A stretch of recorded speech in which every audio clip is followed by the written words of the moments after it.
안녕하세요, 구독자 여러분. 오늘 1월 14일입니다. 여러 가지 일들이 있었죠. 태영이 저번 주에 뭐 자구책 구했고, 오늘 제가 지금 일단 간단하게 동영상 보내드리고요. 저녁 때 시간 될 때 좀 110 대책에 대해서 좀 상세하게 분석해서 다시 한번 올려드리겠습니다, 여러분. 그렇게 이해해 주시고, 오늘 영상 좀 짧게 만들겠습니다. 일단 경제 상황인데요. 뭐 보도 보셨죠, 여러분? 그 미국 CPI가 3.4%고 또 근원 CPI라고 에너지하고 식량 뺀 나머지 물가는 또 더 올랐어요. 그리고 고용도 또 증가를 했어요. 그러면 이게 이제 인플레이션 압박이거든요. 그래서 약간 뭐 금리 인하에 대한 기대가 일단은 조금 한번 쉬어가지 않을까 이렇게 봅니다. 다음은 이제 우리 대한민국 기사인데요. 뭐 몇 번 보셨을 거예요. 상장 기업, 좀비 기업 뭐 이제 저도 한번 다뤘었는데 지금 3분기 기준으로 작년 42%라고 FN 가이드라는 우리나라 기업 데이터를 다 정리하는 데가 있습니다. 거기서 이게 좀 경제 부담이 될 것 같아요. 한계 기업, 좀비 기업이라고 하죠. 이거 살펴보고 그다음 부동산 PF에 이제 피할 수 없을 때 제가 이렇게 써놨는데 이건 뭐냐면 이제 부실이 좀 여러 형태로 나타날 것 같아요. 조그만 현장들이. 물론 현재도 부도가 많이 나고 있는데 이게 좀 계속 나올 것 같습니다. 그 부분 하고요. 다음은 이제 110 부동산 대책인데요.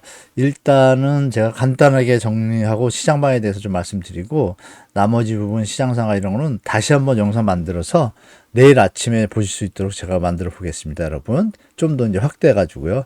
자, 하나씩 볼까요? 자, 보시는 바와 같이 미국이 10월 CPI가 3.4로 전망치를 상회했어요. 그리고 이 부분이 이제 제롬 파월이 이런 얘기를 했잖아요. 그 오른팔이라는 사람이 있어요. 존 윌리엄스 뉴욕 여는 총재인데요. 이 양반이 금리 한동안 유지해야 된다. 이렇게 또 발언을 했어요. 그러면 이 부분에 대해서 우리가 조금 미국이 쉽게 금리를 안 내리겠구나 좀 판단해야 될 것 같습니다. 다음은 이제 하는 총장 한 3, 4일 전이죠. 금리나 6개월 이내 어렵다. 즉각 자극 부작용 우려한다.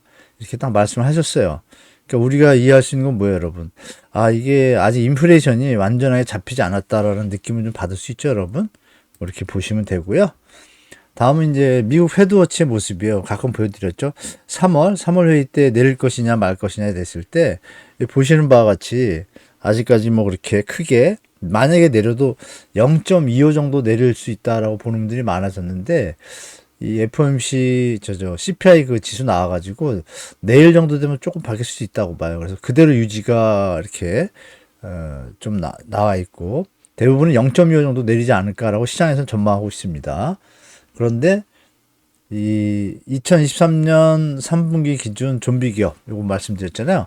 보시는 바와 같이 그 2022년도에는요, 여러분 34%밖에 안 됐어요. 34%밖에 안 됐는데 지금은 42%예요. 너무너무 늘었죠. 여기 보시면 1674개인데 이자 부상 배율 한계 기업이라고 해요. 좀비 기업. 이게 지금 42%다. 이거 어마어마한 수치거든요. 42% 이자 보상 배율은 뭐 아시겠지만 혹시 뭐 모르시는 분을 위해서 우리가 영업을 하면 이익이 나오잖아요. 그러면 이자를 갚고 남은 돈을 뭐 월급도 주고 뭐 이렇게 해야 되나? 아니죠. 월급도 주고 뭐 이러다 보면 이자도 또 갚아야 되는데 이게 지금 상황이 어떤지 모르겠지만 이자를 다 못 내고 있는 거예요. 이자도 못 내는 상태를 이자 보상 비율로 1 미만이거든요. 그러니까 영업이익을 갖다 금융비용으로 나눈 거예요. 그러니까 이자가 훨씬 많은 거죠. 0.5 이러면 뭐 거의 뭐 빚이 쌓여가는 거고 이런 업체들이 많다는 게 이게 좀 급하게 들었잖아요. 여러분 보시면 8% 정도가 1년 만에 이 분위기가 과연 정부에서 지원해주는 건설사들도 좀 버티는 데가 많잖아요. 이 부분이 경제에 좀 부담이 될 것 같습니다, 여러분. 그렇게 보시고 지금 우리가 대출로 쌓아 올린 시대를 살고 있어 그렇습니다. 부동산 PF발 위기가 여기 보시면 이제 이게 매일일보에서 머니투데이에서 나왔던 건데요. 여기 보시면 프라이트 파이낸싱 잔액이라고 있잖아요. 공식으로 여러분 보도에서 많이 보셨죠. 뭐 134조 이렇게. 근데 이건 164조라고 떠 있어요. 여기 보면 차이점이 어디서 나냐면은 이 저축은행에 여기 보시면 액수가 좀 5조를 이렇게 뜨죠. 그러니까 이게 뭐냐면 숨겨진 토지 담보 대출이 사실 브릿지론하고 좀 비슷하거든요. 사업자들한테. 브릿지론의 형태는 아예 그 수치로 잡혀가지고 있는데 저축은행에서 이제 이런 게 좀 몇 조 있고 캐피탈사도 또 몇 조 있고 이래요. 이 부분까지 합치면은 여러분 보시면 놀라겠지만 164조. 12월 중순에 나왔는데 아무도 이걸 퍼뜨리지 않아요. 언론들이. 그러니까 지금 상태가 많이 안 좋습니다. 이 부분은 우리가 좀 봐둬야 될 것 같다 이렇게 보시고 다음은 롯데건설 가렸네. 아, 죄송합니다. 롯데하고 현대산업이 자꾸 나오는데 요새 신세계가 또 나오고 있어요. 신세계가 그 대구의 현장이 많아요. 미분양이 많고. 그러면 시장이 안 살아나면 신세계나 뭐 다른 건설회사 뭐 다른 데도 마찬가지죠. 그런 부분들이 조금 또 가시화될 수 있습니다, 여러분. 그거 좀 예측하셔야 될 것 같고요. 자, 그러면 110 대책인데요. 오늘은 제가 간단하게 좀 말씀드리면 이렇게 쭉 나왔어요. 여기 보시면 1월 10일에 발표했죠. 새해 벽두부터 작년에도 그러더니 올해 또 그럽니다. 총선이 있다는 건 좀 이해하지만 뭐 하는 건지 모르겠어요. 제가 볼 때. 도시 공급 확대. 그냥 나머지 다 안 하고 신도시 우리 청년이나 무주택자분들이 원하는 3기 신도시 공급이나 빨리빨리 하면 되지. 뭘 이렇게 모르겠습니다. 변죽을 많이 두드리는데 재건축 재개발 1기 신도시 얘기 들으셨죠? 이렇게 쭉 많이 냈습니다. 그래서 건설 경기가 뭐 제일 많나요? 건설회사를 위한 대책이죠. 여기서 주택 공급 확대 제목도 써놨습니다. 건설 경기 보완 방안이라고. 보완 방안이 아니라 뭐 완전 지원 방안이죠. 엄밀히 말하면 다양한 주택 공급 이건 뭐 그냥 살붙이게 한 거죠. 네, 그렇게 보시고 내용을 들어가 보면 이렇습니다. 그 안전진단 면제한다 이거죠. 면제가 100% 면제가 아니고 사업 시행 인가전까지 다시 받아야 돼요. 이제 그때 가면 사회 문제가 좀 될 겁니다. 옛날에 뉴타운 시절처럼.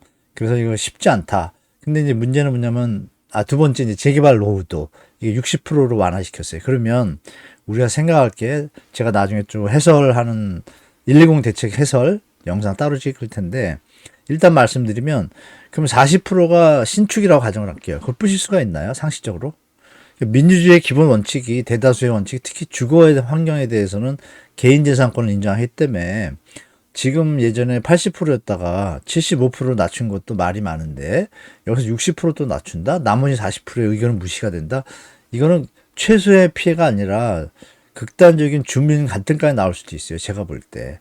이런 부분이 현재까지 재개발이 안 된 이유는 사업성이 많이 떨어졌습니다. 이 조합원이 너무 많은 현장이라든지 주인의 입장들이 연령이 많으신 분들이 재개발 안 하고 좀 편하게 사시다 가겠다. 재개발하고 나면 아파트 추가 분담금 내고 나면 빚쟁이가 되는 경우가 많거든요.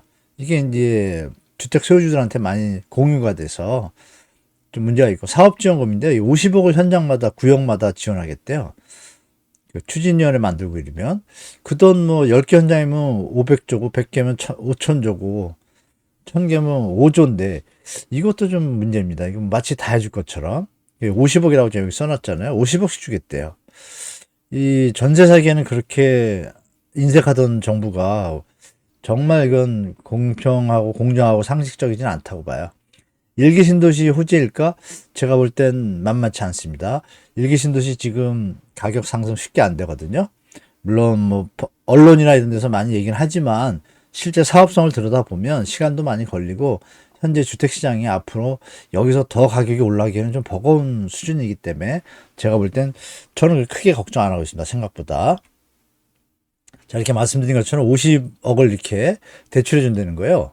그리고 우리 세금 가지고 뭐 하는지 모르겠어요. 이게 사업이 될지 안 될지 모르는 거고 사업 시행인가가 안 날 수도 있잖아요. 왜냐하면 순환 개발이기 때문에 한 번에 다 부실 수 없지 않습니까? 이게 참 문제 많은 것 같아요. 물론 뭐 나중에 이 돈을 받아간다고 하지만 이게 뭐 하는 건지 모르겠어요. 이자율도 아직 공표도 안 했고 이거 한번 지켜보도록 하겠습니다. 이 부분은 또 다시 한번 설명드릴게요. 자, 건설산업인데요. 여기 쭉 건설산업에 대한 이게 뒷장에 있는데 제가 그냥 요점을 써놨습니다. 한번 보세요. 읽어보시면 어때요? PF 대출 공적 25조 차질 없이 공고. 그 다음에 허브에서 PF 보증 추가 또 발급하고 대환 대출해 주는 거예요. 이 돈으로 지금 영끌하신 분들 도와줘야 되지 않나요? 제 생각엔. 비주택 PF 보증 PF 대출 시 부과되는 건설사의 책임증거 의무에 이행 보증 확대. 계속 돈을 지금 이쪽에 투입합니다. 국민 세금을 건설사 뒷구멍 메꾸기에 급급한 것 같아서 자영업자분들이나 전세 사기 등에 대한 국민 지원과는 좀 대비됩니다. 제가 볼 때. 이 부분이 물론 정부의 입장도 일말 이해되는 부분이 있는데 과도합니다. 제가 볼 때. 이건 나중에 분명히 어떤 사회적 지탄이 있을 것 같아요. 제가 볼 땐 그렇습니다. 자, 그래서 여기 저희 가려져 있는데요. 여기 보시면 좀 좋은 부분이에요. 요거는, 잠시만요. 잠시만요, 여러분. 자, 이게 말씀드리면, 뭐 제가 또 추가적으로 말씀드리겠지만, 이 12.5만 원에서요, 14만 원으로 좀 늘렸습니다. 늘렸고, 공공주택, 그 건설형 공공주택을요. 그리고 공급계획을 갖다 조금 빨리 하게 하겠다. 별게 안 됩니다, 그냥. 그리고 신도시 발표한 거 3기 신도시 있잖아요. 이분에 대해서는 2020년 상반기부터 주택 착공하여 인천 계양부터 2025년 1월부터 이게 무슨 소리인지 모르겠어요. 이미 작년에 다 착공했거든요. 부담 가능한 이게 이 뜻은 뭐냐면 2025년 1월 이게 묘합니다. 부담 가능한 공공주택 본격 공급 타임을 또 늦추고 있어요. 이게 참 좀 제가 다시 확인해서 말씀드릴 텐데 정부가 너무 진짜 잔수를 많이 쓰는 것 같아서 정말 좀 제가 가슴이 먹먹할 정도입니다. 그럼에도 불구하고 시장이 쉽게 살아나기는 너무 힘듭니다. 제가 볼 때. 자, 그래서 제가 생각하는 시장은 어떻냐면 여러 가지 대책을 던졌는데 또 뭐 임대사업자 뭐 소형주택 했는데 그것도 보시면 이 비싼 집값을 갖다 매기는 거예요. 젊은 분들한테 생애 최초 신생아 특례론 이런 걸로 제가 볼 땐 가격 수준이 너무 높기 때문에 쉽게 매매 들어갈지 않을 겁니다. 전세 시장은 조금 상승에 매매수요는 없어지고 전세로 좀 돌리기 때문에 다 관망 자세로 그리고 어떤 리스크가 또 터질지도 모르고 요새 뭐 이라크 쪽도 뭐 시끄럽고요. 또 대선 맞아가지고 중국이 뭐 대만 얘기도 나오고 좀 복잡하잖아요. 혼돈스럽고 굳이 이런 시기에 무리하게 시장 쳐다보지 말고 제가 볼 때 어느 정도 이게 또 일시적 반등이던 중장기적 그 자연적인 상승이 아니라 인위적으로 조작적으로 올린다고 할 때는 결국 꺼지게 돼 있다고 봐요, 저는. 그래서 여러분들 뭐 특별히 놀라실 건 없고 제가 추가적으로 다 영상 하나 더 만들어서 120 대책에 대해서 철저히 분석해 보니 제가 일단 먼저 서칭해 보니까 크게 뭐 시장 저거 갈 것 같지 않습니까? 자빠지는 건설사는 조금 막아주는 것 같아요. 그 부분은 좀 있는데 나머지 대책은 그렇게 시장에 크게 안 하고 뭐 재개발 재건축 현장들 조합장이나 추진위원장 하시는 분들 자금 받으려고 또 뭐 여기저기 알아보고 난리 날 겁니다. 물론 시행은 좀 천천히 하겠지만 이런 부분들은 이제 포퓰리즘입니다. 제가 볼 때. 재건축 재개발 현장 들썩여서 펴찍기 하려고 하는데 이건 국민을 생각하는 정책이 아니라 그냥 건설사 살리게 하고 기득권 유지하는 정책이라서 상당히 좀 마음이 아픕니다. 전혀 시장과 앞으로 대한민국 경제를 위한 정책이 아니라고 좀 판단되기 때문에 일단 정부의 뜻이 과연 어떤 것인지 다시 한번 파악을 해서 제 생각이 맞는지 틀린지도 한번 다시 점검해서 과연 정부의 의도가 뭔지 다시 한번 영상 올리도록 하겠습니다. 자, 이렇게 뭐 간단하게 일단 올려드리고요. 너무 걱정 안 하셔도 된다. 추가적인 영상 제가 분석한 거 다시 올리도록 하고요. 다음 주도 행복한 한 주 되시고요. 오늘 새벽이나 내일 아침에 110 대책 우리 구독자분들 위해서 다시 한번 세세하게 하나하나 좀 길들여도 분석해서 올려드리도록 하겠습니다.